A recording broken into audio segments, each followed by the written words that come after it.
दिग्विजय और अविनाश की घर में लड़ाई हुई है फिर से। मॉर्निंग में एक प्रोमो जो आपने देखा है वो तो आपने देख लिया। अभी दिग्विजय जबरदस्ती का अपने भाई रजत के साथ में, बड़ा भाई जो उसका रजत है उसके साथ में मिलकर जबरदस्ती का अविनाश को और विवियन को टारगेट करने की कोशिश कर रहे हैं। हुआ क्या था मैटर, रात इन लोगों ने विवियन और अविनाश का जो बेड था उसे ले लिया था। अविनाश और विवियन ने सोचा रात में फिर से लड़ाई होगी, सबकी नींद खराब होगी, इन लोगों ने कुछ भी नहीं कहा। अभी फिर मॉर्निंग हुई। आपको बताइए विवियन बहुत सोच समझकर अपना एक एक स्टेप लेते हैं, मतलब उनकी वो पर्सनैलिटी है, मतलब काफी बड़े हैं तो समझदारी भी है कि इन बचकांडों से क्या ही लड़ना। लेकिन अविनाश को गुस्सा आया और अविनाश बिल्कुल नॉर्मल टोन में बैठा हुआ बोल रहा था कि तुम वाइल्ड कार्ड आए हो ना, तो तुम्हारी प्रॉब्लम पता है क्या, तुम्हें ये होगा कि कुछ तो करना है, कैसे तो दिखना है, किसी भी तरीके से रेबल ही बन जाए चाहे हम, चलो कुछ करते हैं, लेट्स डू इट। और बेड, तुमने बेड ले लिया। तो दिग्विजय बोलता है ये किसी का बेड नहीं है, ये बिग बॉस का घर है, बिग बॉस का बेड है और हमें दिखने की जरूरत नहीं है और तुम तो मुझे बताओ ही मत। तो करण अपनी कमेंट्री कुछ चालू करी उसने, तो फिर अविनाश ने बोला कि ये भी आया, इसकी जरूरत थी, ये भी तुम्हें लेसन सिखाएगा।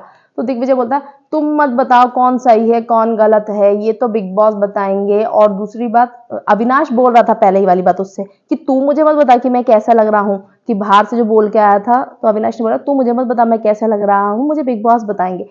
कट टू कॉपी कर दिया कि तू हमें मत बता, हमें बिग बॉस बताएंगे और जनता बताएगी कौन एग्जाम सही कर रहा है।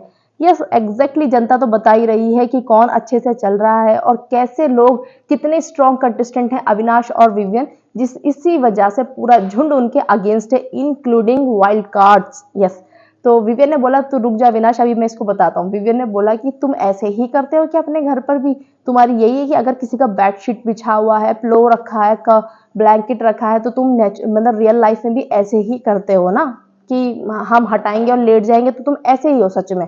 तो बोला नहीं ये तो बिग बॉस का घर है ना, बिग बॉस में कर रहे हैं, तो यानी कि फिर तुम रियल नहीं हो, बिग बॉस में जबरदस्ती दिखने के लिए चीजें क्रिएट कर रहे हो। दिग्विजय का एकदम से मुंह बंद हो गया, दिग्विजय कुछ नहीं बोल पाया।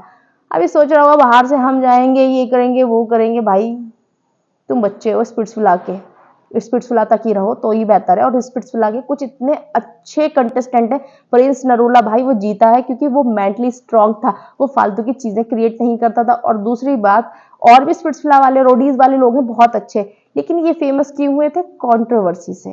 टैलेंट को मात नहीं दे सकती कंट्रोवर्सी कभी भी। ये कंट्रोवर्सी वाले कुछ ज्यादा उछल रहे हैं बिग बॉस में, रजत और ये दिग्विजय। अब ये अपनी इस कंट्रोवर्सी से फेमस था, कशिश की जो हुई थी, कशिश ने पैसे चूज कर लिए थे और फिर एक कंट्रोवर्सी बन गई थी, ये दोनों एक दूसरे को बुरा बोला, बुरा भला कह रहे थे, फेमस हो गए, बिग बॉस में आ गए। अभी ने ये नहीं पता कि ये टैलेंटेड लोग हैं।